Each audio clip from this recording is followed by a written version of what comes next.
And at number 10, Spectre. Let's start off our list with this DC character, Spectre. Spectre first appeared in More Fun Comics issue 52 back in the Golden Age in 1940, and even was a member of the first ever superhero team, the Justice Society of America, in All-Star Comics. He's crazy strong, said to have the abilities of a god, which includes the capability to manipulate time, space, and matter. He's invulnerable as well to physical damage, but for all the good he can do, he's severely limited by several factors. For starters, he needs a human host. He's pretty vulnerable to magic. The voice, the source of his abilities, can put limitations on what he's able to do, like the whole only binding to human host thing. There's divine law that he must follow, punishable by the voice, who is also known as the Presence, an entity that's essentially a form of god. So, all in all, he's got quite a few limitations. For all that power, it's kinda rough. And at number 9, Zeitgeist. Zeitgeist, aka Alex Clooney, was a mutant who did not last long. He first appeared in X-Force issue 116 in 2001 and died that same issue. He was the team leader of the X-Force iteration that was created as a celebrity superhero team. You can see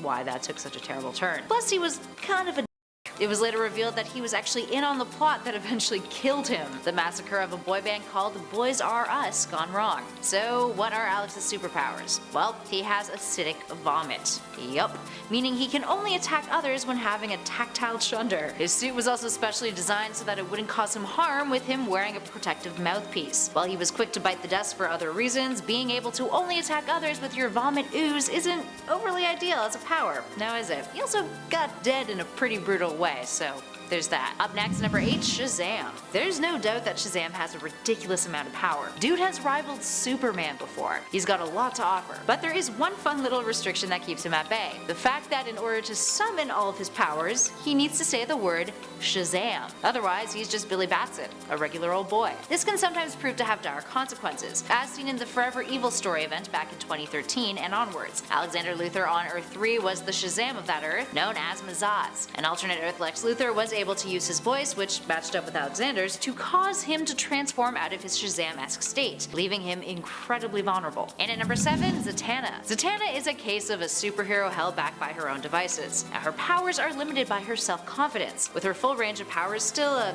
tad ambiguous, although she is considered to be one of the most powerful sorceresses in the DC universe. Now, there was a time when she was practically depowered because of her own self-esteem being at an all-time low during the Seven Soldiers story arc. Her powers are believed to be tied to her self-confidence, with her needing to be in a strong emotional and psychological state in order to fully use them. In addition to that, while Zatanna's powers increase if not used, if she's overused them, it actually drains her significantly, to the point where her physical well-being is put in danger. And at number 6, Dr. Fate. While Zatanna may be limited by her self-confidence, Dr. Fate, on the other hand, is limited by his willpower. Because of the wide range of abilities and immense power that Dr. Fate is capable of, often his biggest restriction is the will of his host, with several different characters having taken up the mantle over the years in the comics. If the body of his host, which acts as a conduit or a focal point of power for Fate, disagrees with Naboo, the source of his power, those can be limiting of what Fate can do. But it's not just willpower that has restricted Dr. Fate in the past. Kent Nelson, the Dr. Fate of New Earth, was very reliant on his Helmet of Fate for his powers. While over time Nelson was able to develop his own magical abilities, specifically immortality, invulnerability, flight, and telekinesis, the larger range of abilities came from his helmet. These included astral projection, clairvoyance, dimensional travel, divination,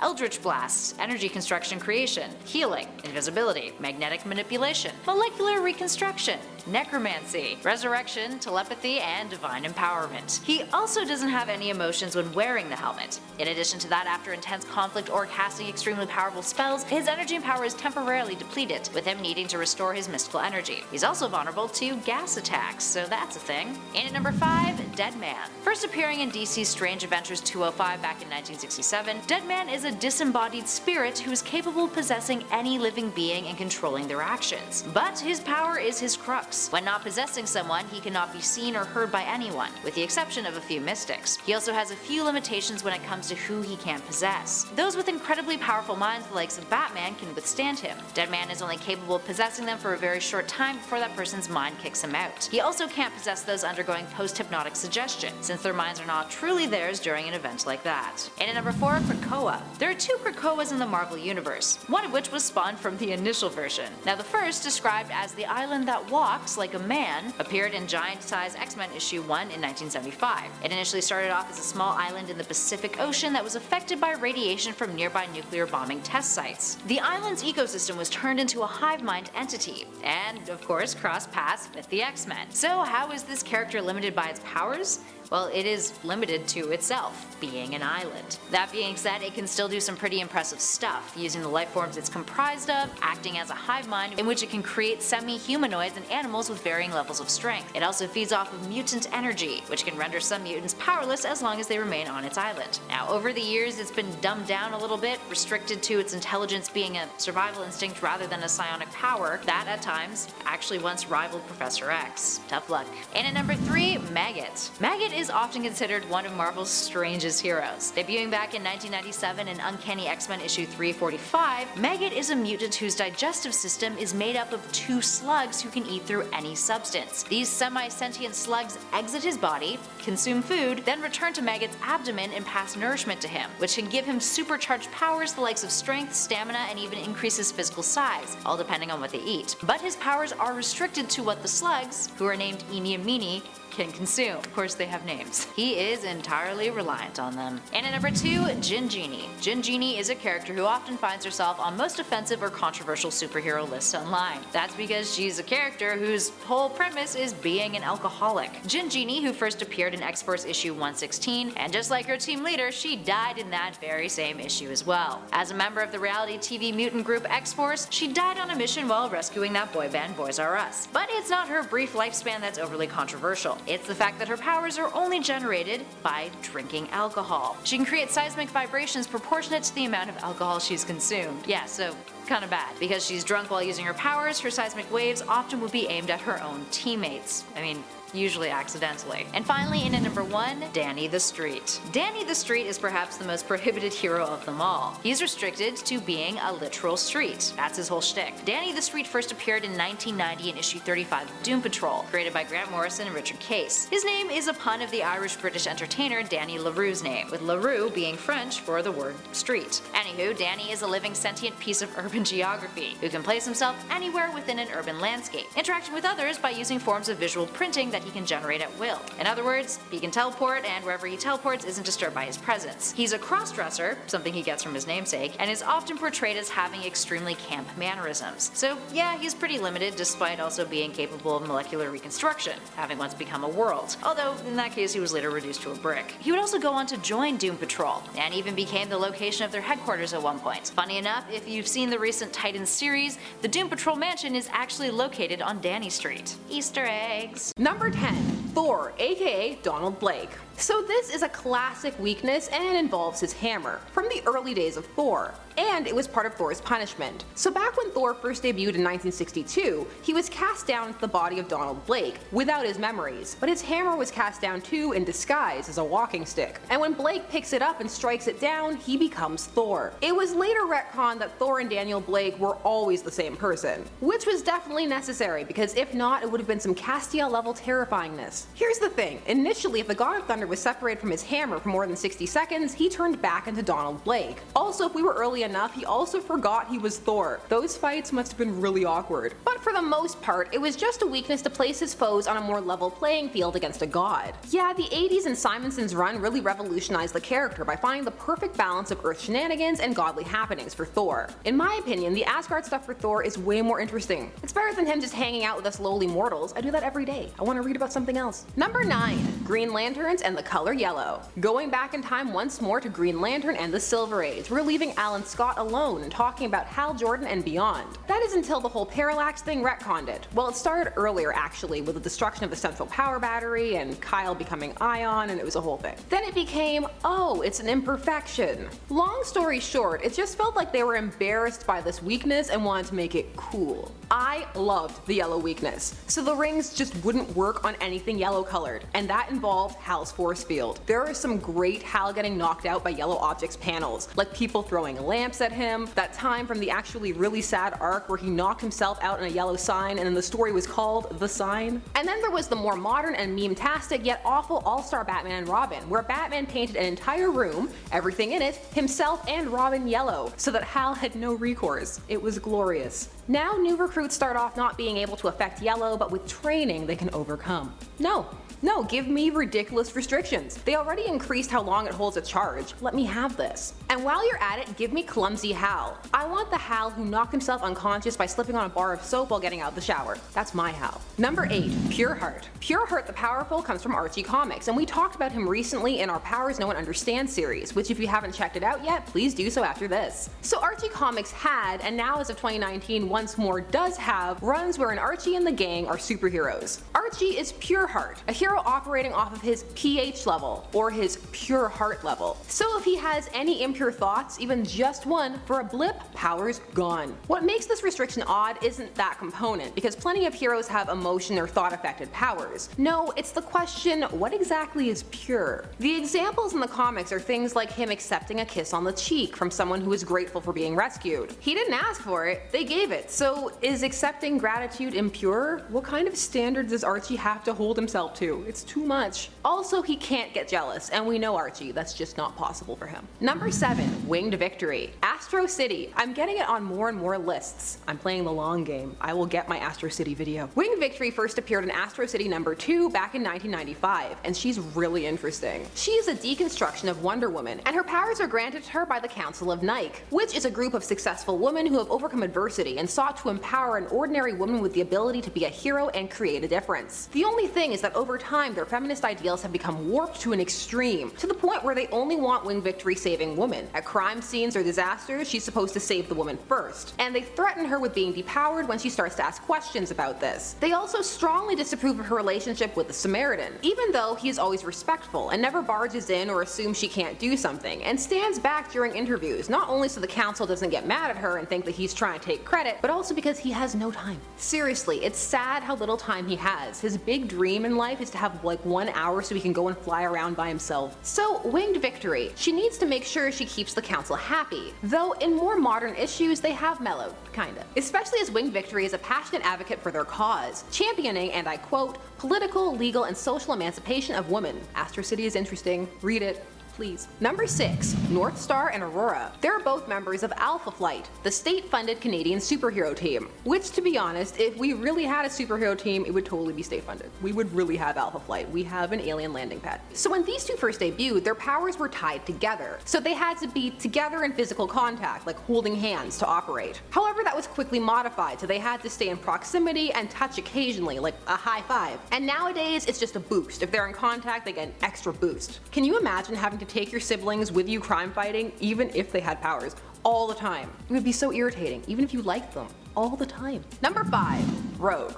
Okay, seriously, think about it. And it's not even the whole she can't touch people thing, because that's not a restriction, that's how her powers work. What the restriction is that she can't use them to their full potential. Rogue first debuted in Avengers Annual number 10 back in 1981, and was initially a villain. In fact, how she gained her super strength and flight was through a confrontation with Ms. Marvel, wherein she held on to her for too long. Because of this, she absorbed her power permanently, and also elements of her personality, and Ms. Marvel was left in a coma for a while, and as for Rogue, it began to drive her insane. And Professor X had to help her untangle her mind. If Rogue holds on too long, she could find herself completely subsumed, which was played with in the recent Infinity War lead-up tie-in wibbly wobbly timey-wimey stuff, wherein in another universe, Rogue had held on to Captain Marvel for so long their powers and personalities had just fully swapped. So she needs to be careful. We're a timer maybe. Number 4. Captain Britain. Captain Britain first debuted in Captain Britain number 1 back in 1976. Brian Braddock boasts a wide array of powers that were initially mystical. Also, Psylocke is his sister, his twin sister actually, and oh boy, the history there. Yikes. So modern Captain Britain has a similar restriction to Pureheart, only his is self-esteem. His power level is dependent on how he feels about himself, and I quote, "The limits of Captain Britain's powers are now tied into his emotions. So if he's feeling very determined and confident, then he's very powerful. But if he's losing it, then he'll really be losing it. He's as strong as he used to be, and he can fly, and that's all due to his magical nature,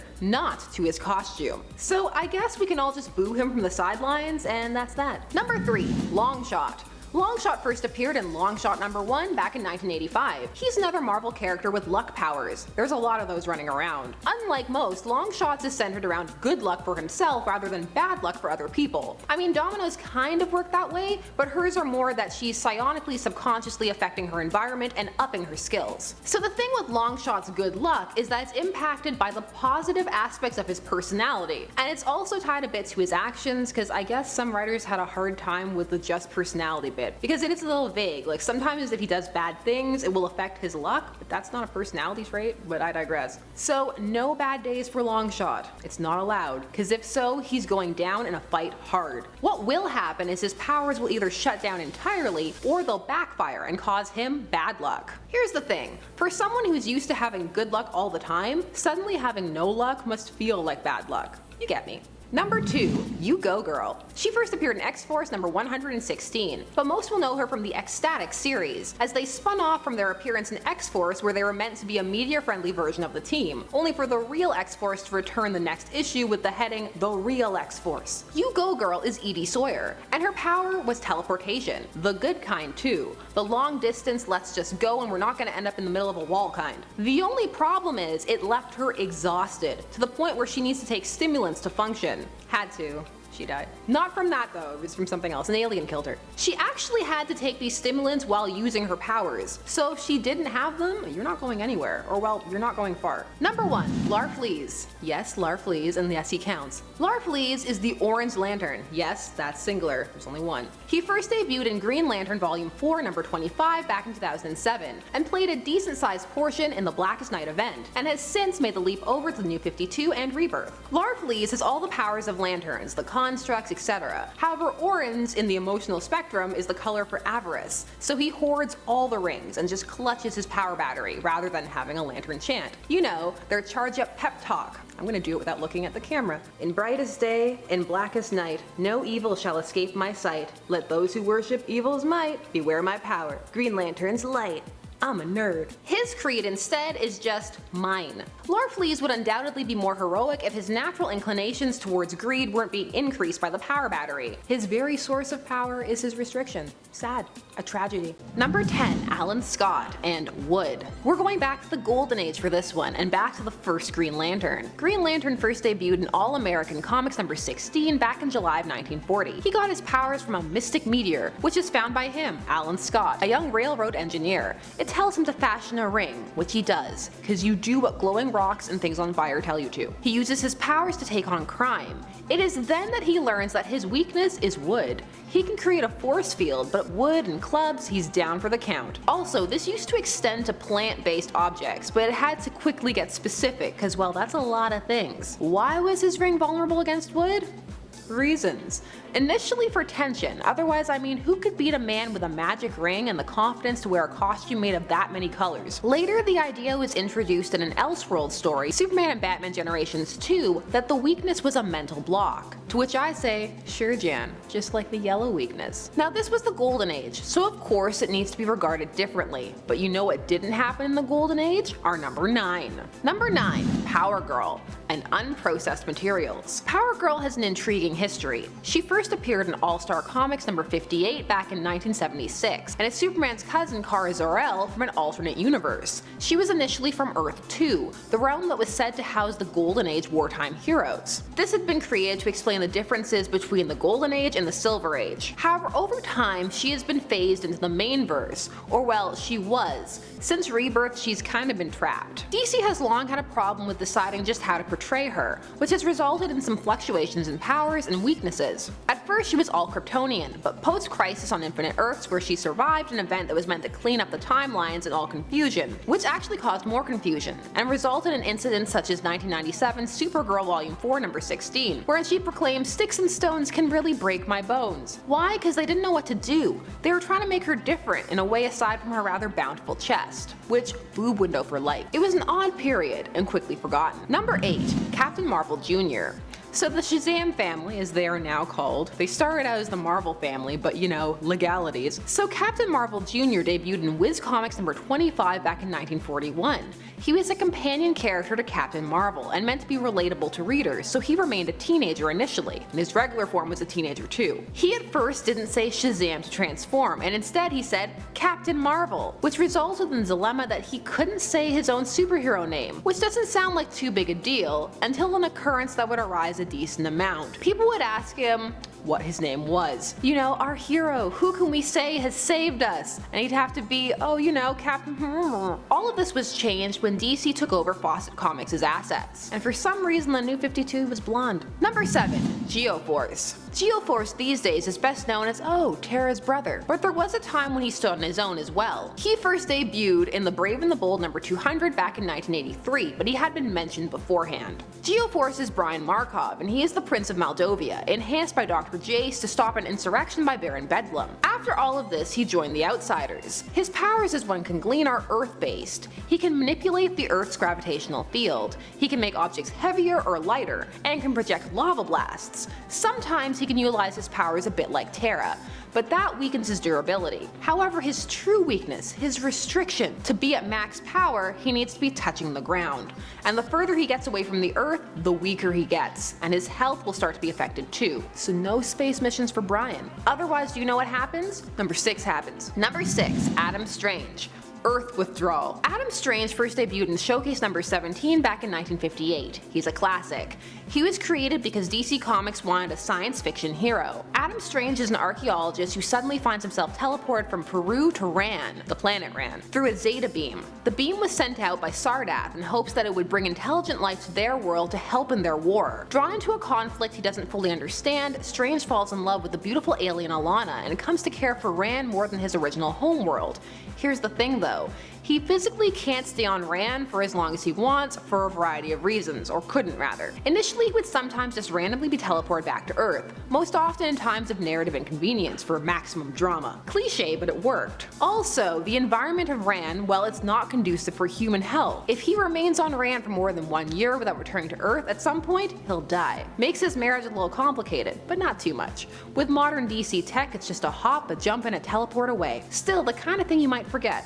Maybe. I wouldn't forget it. Number 5. Angel Dust and Adrenaline. Angel Dust is a more recent addition to the list, debuting in Morlocks number 1 in 2002. She's a mutant with the power to elevate her adrenaline levels. When in this mode, she can lift a max of 25 tons, but she can only do this for a short amount of time, or she'll exhaust and hurt herself. It's like a regular person who activates their adrenaline, but only with a higher limit. Have you seen the things a protective mom will do? I've turned into the Hulk more than once. I think Angel Dust may just be a regular person. That's a joke, and probably not a good one. Number 4. Rose Wilson. Rose Wilson is the daughter of the infamous DC villain Deathstroke, aka Slade Wilson, who is also the inspiration for Deadpool, Wade Wilson. She was injected with the same serum as her father to enhance her as he was enhanced by the Hive. She has increased reflexes, stamina, and strength, but she was prone to bouts of psychotic rage, like gouging her own eye out so she looked like her father. She could also increase her abilities through adrenaline. However, this would leave her metabolism unbalanced, and it would ultimately weaken her and cause her to get sick. So it was a trade-off. Since the New 52, you can forget all that. Classic knowledge you'll never need. Number 3. Havoc and 17 Hours. So Havoc is Cyclops' brother and a really prominent member of the X-Men in the comic verse. So Havoc absorbs ambient cosmic energy and then discharges it in plasma form, or as a blast. Here's the thing, his body is always collecting this energy, and once he reaches capacity, it immediately starts emitting it. His chest will show how much energy he has left, and if he depletes it all, well, he'll be useful again in 17 hours. 17 whole hours, so plan around that, villains. I mean, on the one hand, it's excellent that he knows this, but on the other hand, it's quite the hindrance and can be exploited. Hence, a weird restriction. Number 2. Wolverine and the Muramasa Blade. For this, we're going to be talking about the second Muramasa Blade. And yes, my enunciation may be off in a language that I do not speak. This blade was forged utilizing a little piece of Wolverine's soul, and it's ridiculous. This sword is sliced through one of Cyclops' optic beams and can reduce healing factors. However, according to Wolverine, it's the one thing on Earth that can truly kill him. I don't know, good trade-off? But if I was essentially immortal, it would be comforting to know that there was something out there to end eternity. Seriously, think about the existential terror of eternal life. It's scary. And number 1. I've been chomping at the bit to talk about this one since the video started.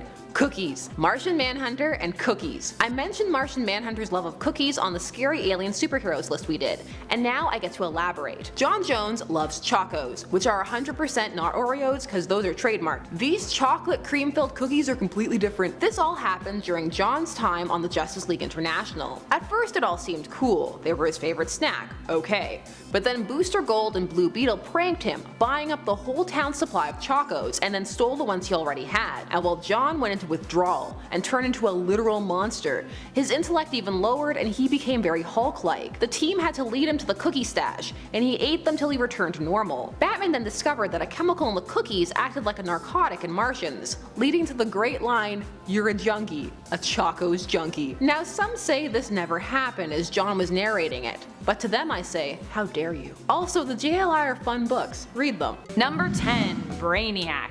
One of Superman's greatest villains, brilliant, advanced with supreme technology, able to shrink any city, occasionally hinted at as being the destroyer of Superman's homeworld Krypton, but he can never leave his ship. In his own comic series titled Brainiac, Superman knocks Brainiac out of his ship during a fight and defeats him simply by exposing him to bacteria, which apparently his immune system is not built to handle. In fact, it is made clear that Brainiac is only safe when on his Skull ship. So yes, in this storyline, Brainiac is still super powerful as long as he can stay on his ship. Number 9. Serpent. Also known as Kull Borson, brother to Odin and uncle to Thor. This is a supervillain who actually killed Thor in the Fear Itself series. He is strong, has magic, can heal, and is able to gain power from fear. That is to say, those who fear him feed his power. However, this works both ways. In other words, if his opponent does not fear him, or if he feels fear, it weakens him to the point that he appears frail, aged, and becomes weak. All I can think of is the fear demon from Buffy when I see Serpent. Not sure if you remember the episode with Gaknar,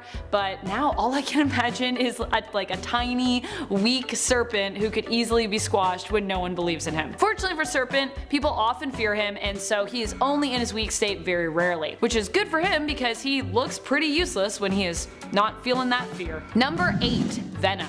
So Venom, aka Eddie Brock, has a lot of interesting weaknesses. Fire, loud noises bother them, the symbiote can't survive without a host, but let's talk a little bit more around the restriction of needing a host. This is explained in the comics by Venom's constant need to feed on phenylethylamine. What does this mean? That Eddie Brock is forced to constantly snack on chocolate to keep himself bonded to the symbiote. That's right.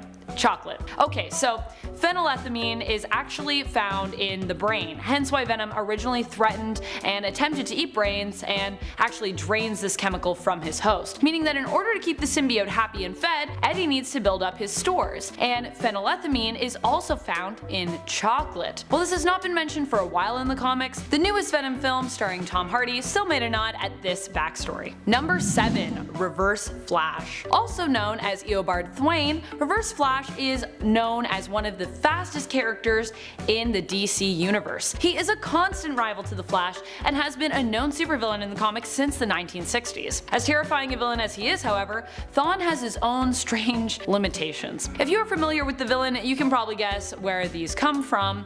Yep.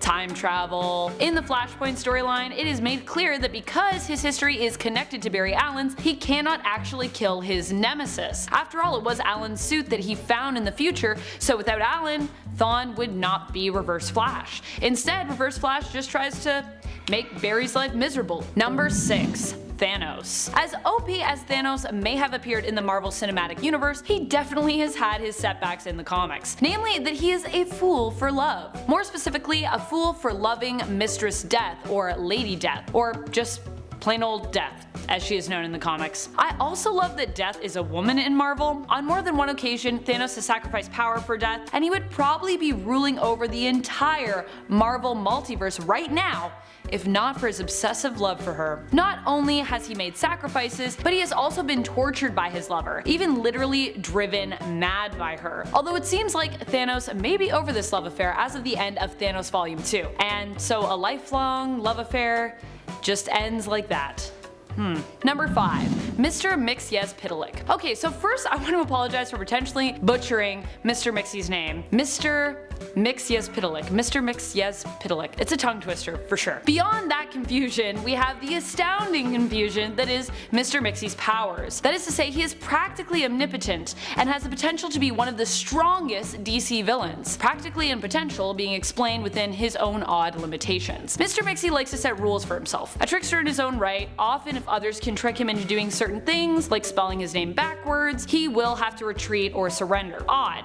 And yet, I gotta give it to him, he's probably one of the most fun characters despite this. Number 4. The Void. The Void has a pretty weird one, because he is not just the Void. If you're a fan of the Sentry comics, you would know that the Void is also the Sentry. They are two sides of Robert Reynolds, the greatest hero that the world forgot. And they forgot him for a good reason. His alter ego is the Void, a crazy powerful supervillain who no hero could possibly stop, save for himself. Because the Void is actually contained within Robert, who is also the Sentry. In other words, the Void's limitations are that he is confined to Robert Reynolds' broken mind and is confined to a body that also contains his greatest weakness, because the Sentry is in there too. Moral of the story, mental illness can definitely make you feel like you are being held back. This comic book series is like an artistic representation of that. Number 3. Red Lanterns. The antithesis to Green Lanterns, the Red Lanterns were created through the use of blood magic and are granted powers through channeling rage. Red Lanterns are usually quite violent as a result of this. One's rage becomes unleashed, free, and unhinged when joining the Red Lanterns, turning its members into more animalistic versions of themselves. The more rage one feels, the less intelligent they become, sacrificing intelligence for raw, feral power. In fact, Red Lanterns prefer to attack people with their own hands rather than using their rings, which is somewhat odd. I mean, they may as well use that ring because they can never take it off. Yeah, that's right. What limits a Red Lantern? Their own power source. When you accept a Red Lantern ring and put one on, your blood spoils from within and leaves you barfing up acid. Yeah, I don't know. So you actually can't take your ring off or you would die, as you have no blood. In other words, you can join the Red Lanterns, but you can never leave. Number 2. Galactus. Galactus's power meter is off the charts. Too bad he can never really use it though, because this sometime supervillain has other priorities. He's hungry! In fact, if it wasn't for his hunger, would we even call him a supervillain? Probably not. Galactus is just a being with too much power, and to feed this power, he's gotta keep eating worlds, which keeps him from really doing much else with his power. And his powers are pretty much limitless. Thanos has said before that Galactus is on the god level of powers. He's basically undefeatable. He's also telepathic, can create life, and transmute matter. In fact, his hunger problem has now been fixed, and he actually works more as a creator of planets and life, known as the Lifebringer. Before this problem was solved, however, he destroyed many worlds as a result of his hunger. You know what they say, with great power comes great appetite. Number 1. Mephisto. Basically, Mephisto is the devil of the Marvel Universe. He comes from a hellish dimension and gets people to submit to him, helping him complete dastardly plots in exchange for powers or favors. Often, he does not uphold his part of the bargain by finding loopholes within his pacts or contracts. However, he also has his own limitations. One thing that restricts him from being fully unstoppable is his powers are tied to his dimension, so he often has to find others to do his bidding, as he can't be away from his dimension for too long. And he can't even get just anyone. He has to find someone who is willing to submit, hence his tricksy pacts he makes with people. If he could just go wherever and do whatever, the Marvel Universe would certainly be a more hellish place. Number 10. Frogman. He first debuted in Marvel Team-Up number 121 back in 1982, and is low on this list because his restrictions are tech-based and easily fixable. So Frogman is Eugene Paul Patillo. His father had been the villain Leapfrog. One day, Eugene found his father's old villain costume in the closet and decided that he was going to reclaim the costume and help his father get over his demons about his bad frog-themed life choices by becoming a hero, Frogman. Upon his earlier outings, all of Eugene's success was accidental, like capturing Speed Demon, an accident. And his father is actually super disappointed in him, but he still helps him. So what is Frogman's restriction, aside from general incompetence? Well, the costume itself is wonky. The springs in it mean that he can't hop in a straight line, which admittedly is disorienting for his adversaries, but also for him. So Frogman is meant to be more comedic, which I need to say, because otherwise you all just assume I don't know that. I know. It doesn't mean they can't have restrictions or still be fun and awesome.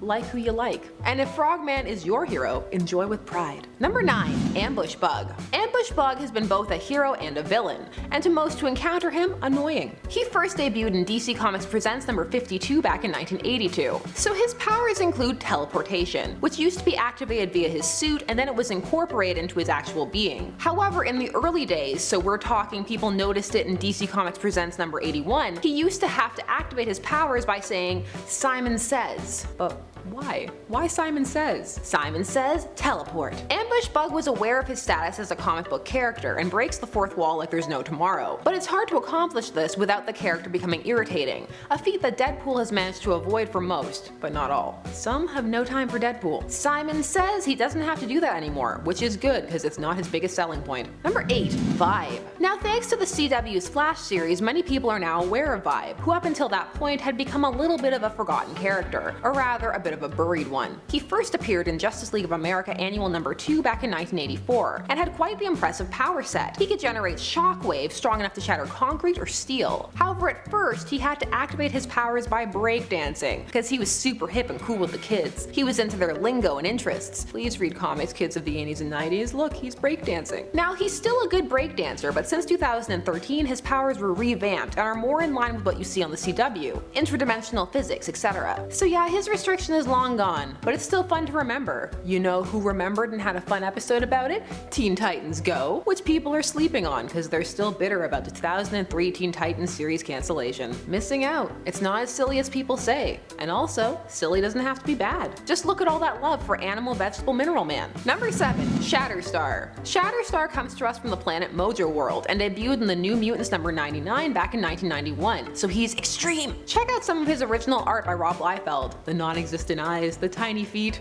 My childhood. When it comes to abilities, Shatterstar is stacked. Superhuman strength and intellect, so fast he can dodge speeding bullets, but I mean so can Spider-Man after learning Kung Fu. No, I'm never going to let that go. But there are some of his abilities he uses minimally, just because they are a lot for him to maintain. One is his control of electrical frequencies, because it leaves him tired. And when you have so many powers to choose from, why not just pick another? Another one, and this is one he developed later, is teleportation of people and objects across vast distances. But he's got the take your life into your own hands, maybe we're going to be split into 2 teleportation. The transporter from Star Trek fear, but we're not going to get 2 Rikers. No, if he gets distracted, you're being split. Part of you is going to be where you were going, and the other half is going to be where you started. I'm just taking a ship. I'm not taking the risk. Or I'm finding someone with more credible teleportation powers. Number 6. Dollman. Now we recently talked about Dollman in our list of dumb DC superpowers, which was a fun one. Again, you can love someone with lame powers, it's okay. So Dollman first debuted in Feature Comics number 27 back in 1939. Was a creation of Quality Comics, who also featured the likes of Plastic Man and Firebrand, and those are the ones most people would know. Their assets were acquired by DC after the company folded in 1956. They couldn't survive the decline in interest in comic books, especially with a roster of lesser known characters, and hence were absorbed. Dollman, the first Dollman, is Daryl Dane, the Earth's mightiest mite, a man who can shrink down to the size of a doll, so 6 inches. The thing is, that's the only height he can shrink to, there's no in between, just full size or doll size. The comics weren't great at portraying this because artists would vary his size, so he'd be standing next to objects and proportionally it would be wrong. But this was an error, not a secret hidden power. He was also only as strong as a man his size would be, so in short, not very. Pun fully intended. My favorite thing about Dollman is his covers. They're all meant to make him look impressive, but they're really funny, like him tied up under a tap, or him trying to pry apart a regular sized pair of scissors. Number 5. The Wonder Twins. Form of having to be trapped with your sibling to activate your powers. These twins, Zan and Jaina, were created for the all-new Super Friends Hour and debuted in the episode Joyride. They were modeled off of Donnie and Marie Osmond, teen sensations at the time. Huzzah. Their powers could only be activated via fist bump or high five and saying the words form of or powers activate. And then Jaina could turn into any animal, even if it was mythological or imaginary, but she had to say the right one or she'd turn into something else. And Zane could turn into water of any form, which has since been expanded to liquid. Which people lectured me about last time, saying that it could be useful. But come on, you have to try and get really dark, like he turns into vapor and floods a villain's lungs, or he could also turn to liquid nitrogen. He could turn to water and then freeze and cover them. But this was the all-new Super Friends hour. That wasn't gonna happen. Now I'm just imagining an evil Zan. Anyway, their restriction is having to get together to activate their powers. So keep them separate and you're good. Sorta.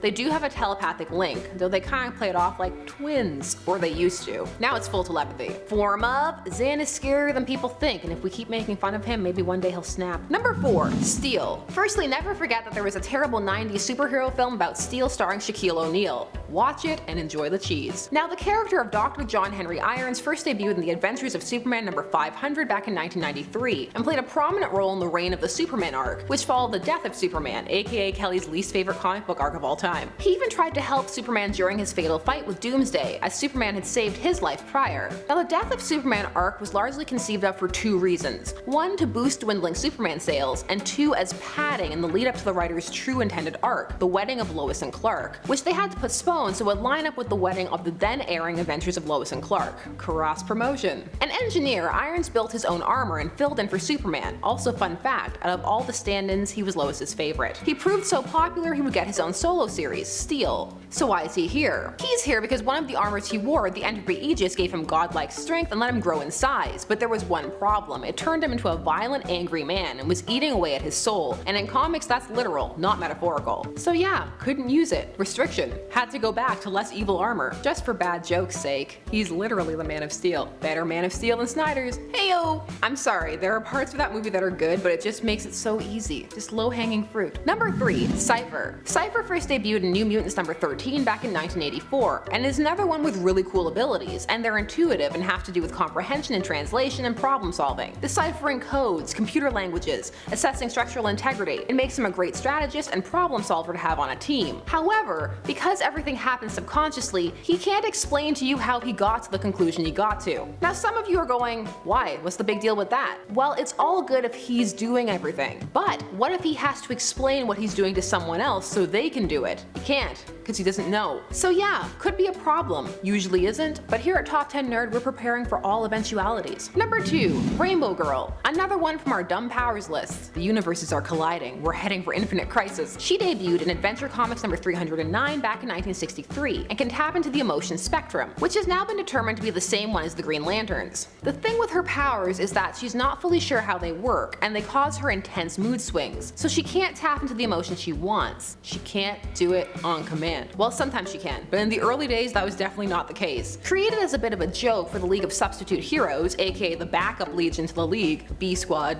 the D Squad, the Z Squad, some feel she needs a massive overhaul and that her base conception was sexist. I definitely think you could weaponize empathy, but then you'd be a supervillain, just using feelings to manipulate and hurt. She could be very powerful. Maybe she already is. Number 1. Penance, aka Speedball. He debuted in the Amazing Spider-Man Annual number 22. He's Robbie Baldwin. He can create a kinetic force field and absorb the kinetic energy around him to reflect it back at an even greater force. That was when he was Speedball, a name that had to be changed because, well, drug references. Now he's Penance, and his powers have changed slightly. For a while he thought that they were gone, but he was wrong. What it was is that he could only use them if he felt pain, hence his new name. The new suit he wears is constantly digging into his skin, and he has developed a pretty high pain tolerance, but this is the only way he can operate. There are 612 spikes facing inwards in the suit, to represent the number of people who lost their lives in a tragic event he was part of. 60 of the spikes are longer to represent the kids that died. So yeah, he's not okay. His powers now no longer require this, but they are boosted by it. Still, for a time, this was quite the restriction. Number 10. The Ten-Eyed Man. This character debuted in Batman number 226 back in 1970. In his first origin, Philip Reardon was injured in Nam when fragments of a grenade hit his eye. He returned to Gotham and got a job as a security guard,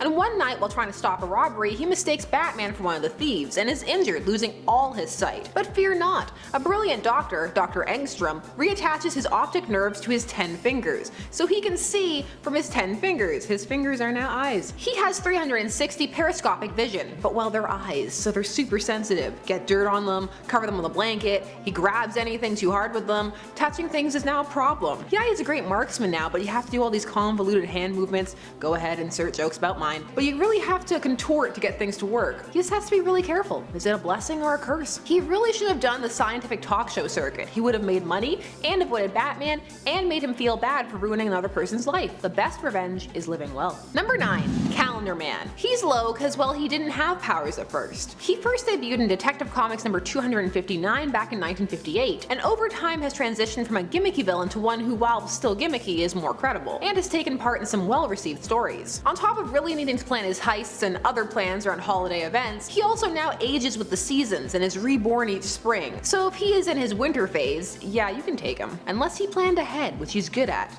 A great planner, Calendar Man. Still, having to plan according to hyper-aging would be a nuisance. You can't control everything, and if something important happens when you're down for the count, you're just gonna miss out. SOL. Number 8. Humpty Dumpty. He first debuted in Arkham Asylum Living Hell number 2 back in 2003, and actually isn't malicious, but that is part of what makes him have a restriction. He was actually keen on repairing things, but he breaks anything he reassembles, mostly because the things he's reassembling aren't broken, and this has actually led to many deaths. What he is good at, though, is fixing things for his fellow Arkham inmates, which also fuels their psychoses, so he's helping in all the wrong ways. If only he understood what he was trying to do, he could use his desire to repair for good, and maybe open a watch repair shop, or a clock shop, or something modern that people actually need repaired, a computer repair shop. Being able to disassemble and reassemble is a good skill, but you have to be able to do it correctly. Number 7. SNOWFLAME. So he's a supervillain who debuted in New Guardians number 2 back in 1988, and he gets his powers from Yup, you heard that right. He fought against a group of heroes in Colombia because topical, also stereotypical. He has a power called the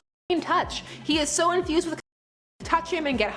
Here's the thing, he's also an addict. So the thing that grants him his powers is killing him slowly. So often that is the way. He also gains superhuman speed and strength and pain tolerance while in but he's also pyrokinetic, but I like to think he was that way before. He died quite quickly in the same issue he appeared in fact, in a big explosion. And if he hadn't, yeah, he wouldn't have been around for long. Somebody somewhere would have made a case for this glorifying use or being offensive to the people of Colombia. As it stands, SNOWFLAME is a blip, mocked fondly by those who remember him. Aren't you glad you now know about SNOWFLAME? Number 6. The Infidel. My plan to get more and more Astro City into these videos is slowly coming to fruition. We're in the endgame now. So the Infidel is the arch nemesis of the Samaritan, and their existences are intertwined. The Infidel was an African slave who became an immortal sorcerer, and used his powers to eventually seize control and rule a wasteland future in the 36th century, ruling over a world that would eventually end. He was so powerful he would often take these little zen trips out of the timeline to be alone and ponder. During one of these meanderings, he lost everything. The Samaritan, who was just an average person from the dystopian 35th century, was selected to stop the world from ending, and his time travel trip back in time, he was imbued with powers, and he succeeded, hence erasing the Infidel's version of paradise, his future. But not him, since he was outside the time stream. When he realized what happened, he tried to create a world without the Samaritan. However, they are completely evenly matched. Neither can win. They have fought each other to the destruction of reality multiple times, but they can just never win.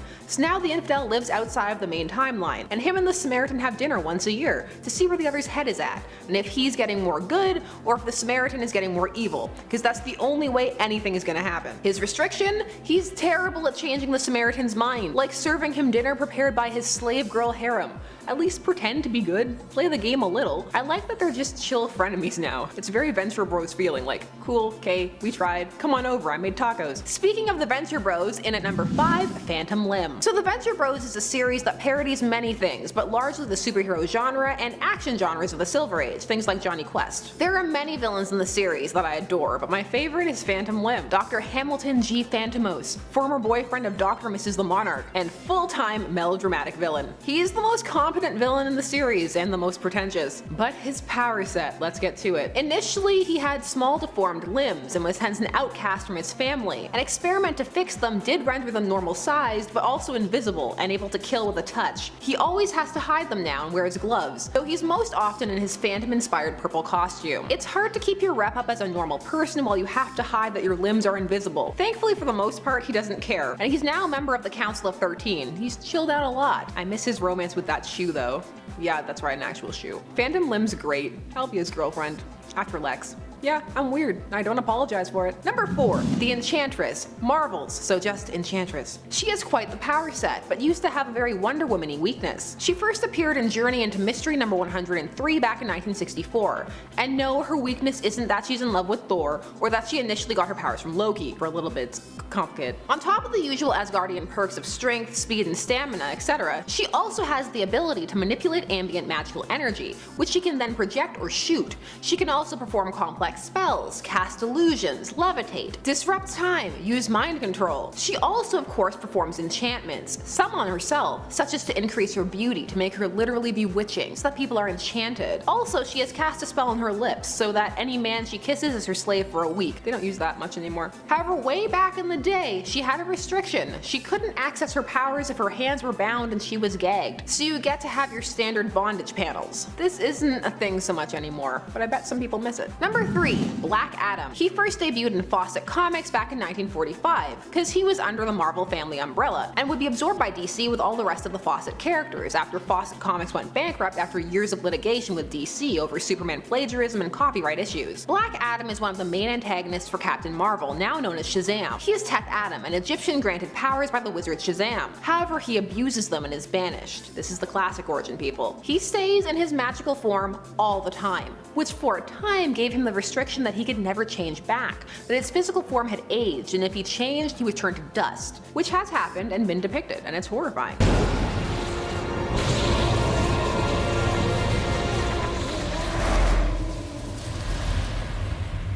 There have been subsequent changes in how people view that logic that has allowed him to change back. The question is he actually aging while he is powered? For some, the answer is no, and they think his mortal body is in a sort of stasis. He later gained the power of Isis that has actually rendered him more powerful than Billy, but again, wibbly wobbly timey wimey. So many retcons and rebirth. Keeping up with comics can be a lot. There's a lot. So much to explore, so be sure to check it out for yourself. Number 2.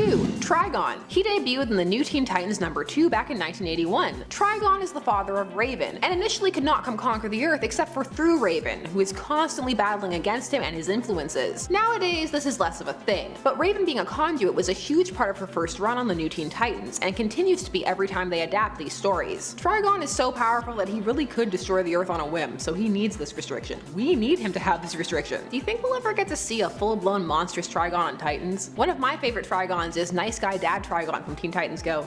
He's a fun sweat lord. He first debuted in Justice League number 1 back in 1987, and yes, he has powers. He did more than kill Ted Kord and get his neck snapped by Wonder Woman. She twisted it all the way around, front to back. But it's Rebirth, so he's fine now. Lord started out normal, but gained powers after the Dominators invaded Earth, telepathic ones that allowed him to influence others' minds by making subconscious suggestions to them. However, if he uses them, he 11s all over the place. It's all anime boy seeing a hot girl for the first time. Translation, his nosebleeds. So it hurts him, but right before his death at the hands of Wonder Woman, he had gotten so good at controlling his powers, he could even control Superman. See? Practice makes perfect. In Rebirth, he has always been a meta-human and can push people to follow their subconscious desires. However, now the drawback is he can't control what those desires are, so he's not as much of a threat. Always liked Maxwell Lord as a character. That has nothing to do with anything, just fond. What character that doesn't get a lot of airtime do you like? Yes, I know he was on Supergirl, but it wasn't the same.